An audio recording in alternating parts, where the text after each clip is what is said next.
Donc là, je vais faire une petite vidéo pour présenter un peu mes sujets de grand oral. Donc je passe demain, donc là c'est à peu près la version finale de mes sujets. J'ai un sujet en physique et un sujet purement maths. Celui de physique, bon là on le voit, hein, mais c'est quels sont les phénomènes physiques qui permettent à un avion de voler. Donc je vais parler un peu de mécanique des fluides, mécanique newtonienne, etc. Quelques équations diff et tout. Et après celui de maths que je vais présenter juste après, est là, je l'afficherai, hein. C'est un objet de volume fini et de surface infinie. Comment démontrer un paradoxe mathématique grâce aux intégrales. Donc je vais parler d'intégrales et de la trompette de Gabriel, qui est justement cet objet volume fini et surface infinie. Donc c'est des trucs un peu compliqués, mais les calculs en vrai ça va, sont assez potables. On peut même en maths je les ai quasiment tous marqués, que vraiment ils sont pas très gros. Que le seul truc qui est un peu difficile, au fait, on peut le minorer. Donc il n'y a plus besoin de. Pardon.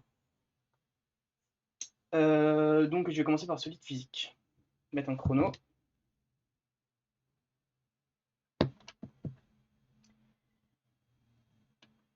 Parti.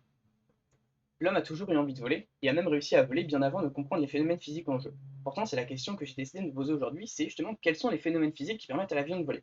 Donc pour ce faire, premièrement, je vais parler du plus important, qui est la force de portance. Puis après, je vais parler des autres forces qui s'appliquent à l'avion. Ensuite, je vais utiliser les lois de Newton et ses forces justement pour connaître certains paramètres comme la vitesse de l'avion en fonction des autres paramètres de l'avion.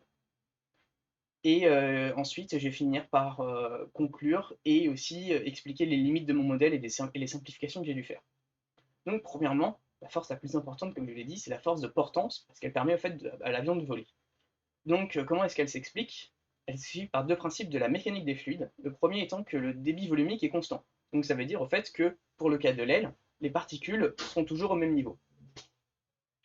Euh, Or, l'aile est construite d'une certaine manière, qu'elle soit plus longue, que la distance à parcourir soit plus longue en haut que celle en bas. Donc, de ce fait, vu qu'elles doivent rester au même niveau, les particules qui vont en haut de l'aile doivent aller plus vite que les particules qui vont en bas. Le second, c'est l'équation de Bernoulli. L'équation de Bernoulli, on peut savoir que lorsque le fluide va plus vite, alors la pression elle est plus faible. Du coup, en fait, si on applique ce principe à ce qu'on avait vu sur l'aile, en haut, vu qu'on va plus vite, on va avoir une pression plus faible, et en bas, vu qu'on va moins vite, on va avoir une pression plus importante. Donc on va avoir en haut une dépression et en bas une surpression.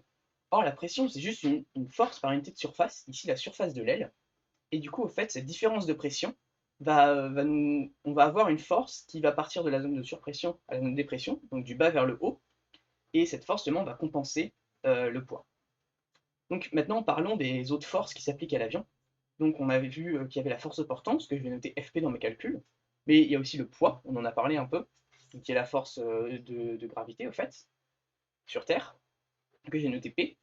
Il y a aussi la résistance de l'air, qui va au fait freiner un peu l'avion, donc c'est les frottements avec l'air qui vont freiner l'avion, donc j'ai noté R. Et il y a la force motrice, qui est la force au fait des moteurs, pour que l'avion puisse avancer, quoi.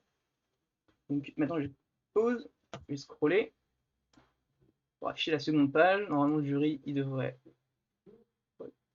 Chloé, ferme la porte!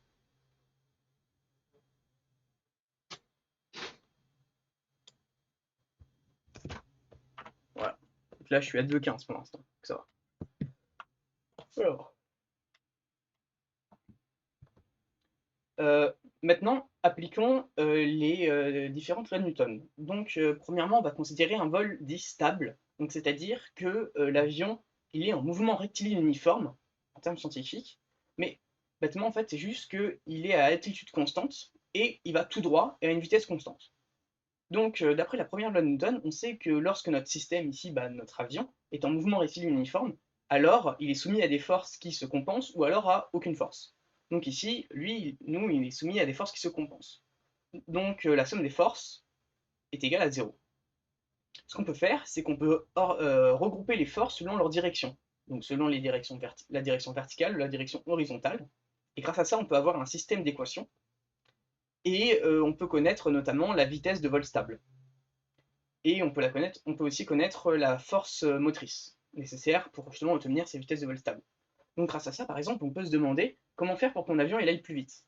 Et bien, ce qu'on peut faire, on peut par exemple augmenter la masse, vu qu'elle est au-dessus elle est au numérateur, Et en augmentant la masse, par contre, on doit aussi augmenter la force motrice. Un peu moins intuitif, on pourrait aussi baisser la surface des ailes, donc parce que c'est au dénominateur, mais pareil, même conséquence, on devrait aussi augmenter la force motrice. Maintenant, on va s'intéresser au décollage de l'avion. Donc l'avion n'est plus un mouvement rectiligne uniforme, du coup on ne peut plus utiliser la première loi de Newton, on est obligé d'utiliser la seconde loi de Newton, qui nous dit que la somme des forces est égale à la masse fois l'accélération. Alors l'accélération, en fait, c'est la dérivée de la vitesse, la dérivée de la position, etc. Du coup, au final, ce qu'on va avoir, c'est des équations différentielles. Donc on va voir justement notamment l'équation différentielle pour la vitesse, que j'ai écrite ici, et que j'ai résolue en dessous, il y a la réponse. Donc on va pouvoir connaître la vitesse en fonction du temps. Cependant, j'ai dû faire quelques simplifications, parce qu'avec nos connaissances de terminale, on ne sait que résoudre des équations différentielles linéaires.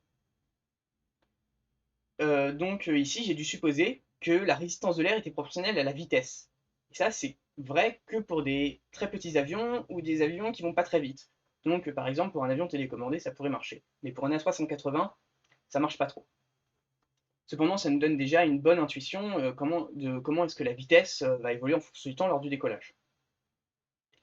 Donc, en conclusion, on sait que l'avion il vole grâce à une différence de pression en haut et en dessous de l'aile, mais on sait aussi on connaît aussi maintenant les phénomènes qui permettent à l'avion de voler, et du coup, on connaît aussi les changements qu'on a à faire pour faire en sorte que l'avion il aille plus vite ou qu'il consomme moins.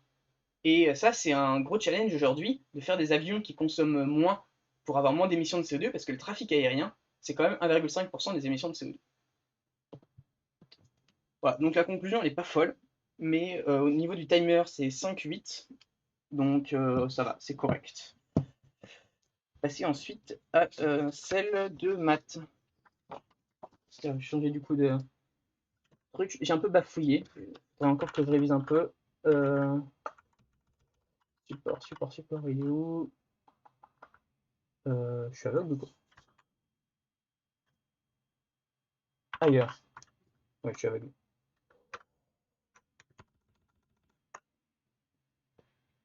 C'est chiant, on peut pas scroller avec ce truc, il change les bandes. Un peu trop, mais. Ok. Pareil, je ferai une pause pour changer. Vérifier mon timer. Et du coup, la question de maths. C'est parti.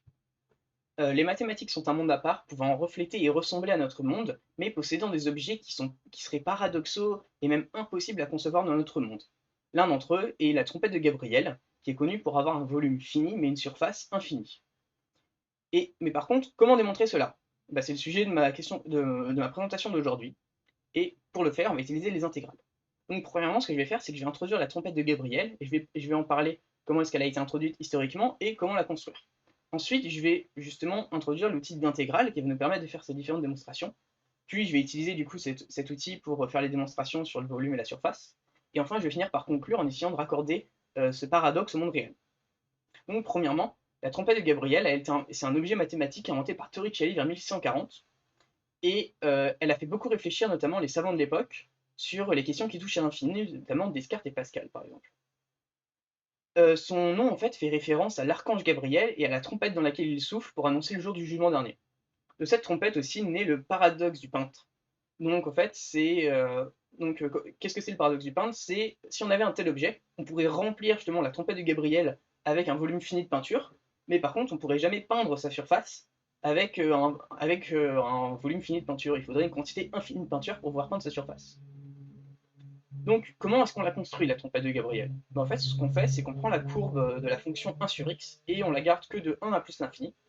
Et après, on va effectuer une rotation autour de l'axe des abscisses. Et on obtient effectivement une sorte de trompette, un peu en forme. Et c'est ça la trompette de Gabriel.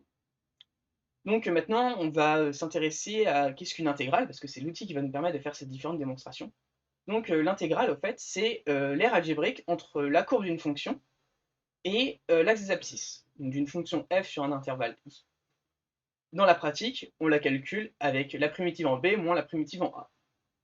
Cependant, on l'appelle intégrale, mais on devrait plus l'appeler intégrale de Riemann. Parce qu'en fait, c'est Riemann qui a introduit cette intégrale, enfin du moins l'intégrale qu'on étudie en terminale. Donc lui, comment est-ce qu'il a fait? Bah, il a découpé l'air sous la courbe en plein de petits rectangles infinitésimaux, donc très très très très fins, infiniment fins même. Et quand on va additionner l'air de ces petits rectangles, on va pouvoir connaître l'air sous la courbe. Donc pourquoi est-ce qu'on a pris des rectangles? Parce que déjà ça s'y prête bien, et aussi parce que c'est très simple à calculer. C'est la longueur fois largeur. Donc d'ailleurs on retrouve bien cette idée. Je vais mettre sur pause. Je suis à 2,30 et quelques. Voilà, il faut qu'il tourne la page. Voilà. D'ailleurs on trouve bien cette idée dans comment est-ce qu'on écrit une intégrale. C'est au fait le symbole de l'intégrale, c'est juste un S stylisé symbolisant en fait la somme. Et le f de x dx, c'est au fait l'air d'un tout petit rectangle infinitésimal. Maintenant, appliquons justement l'outil d'intégrale à notre trompette de Gabriel pour connaître justement le volume et la surface. Donc pour le volume, en fait, ce qu'on va faire, on va pas devoir additionner des petits rectangles cette fois, on va devoir additionner des cylindres infiniment fins. Donc pourquoi des cylindres? En fait, c'est parce que on a dû faire, parce que quand on fait la même transformation à notre petit rectangle qu'on a fait à la courbe 1 sur x pour avoir la tempête de Gabriel, et bien en fait on va obtenir un cylindre infiniment fin. Du coup ça se traduit par l'intégrale de 1 à plus l'infini de pi fois 1 sur x carré dx, et ça quand on le calcule ça nous fait pi. Donc du coup on a bien un volume fini qui est égal à pi de peinture. On peut remplir justement la tempête de Gabriel. Maintenant, on va faire pareil pour la surface, et pour la surface c'est un peu plus compliqué, parce qu'on va devoir utiliser une section de cône. Je pourrais vous l'expliquer tout à l'heure pourquoi. Mais lorsqu'on fait ça, on obtient une intégrale qui est beaucoup plus complexe.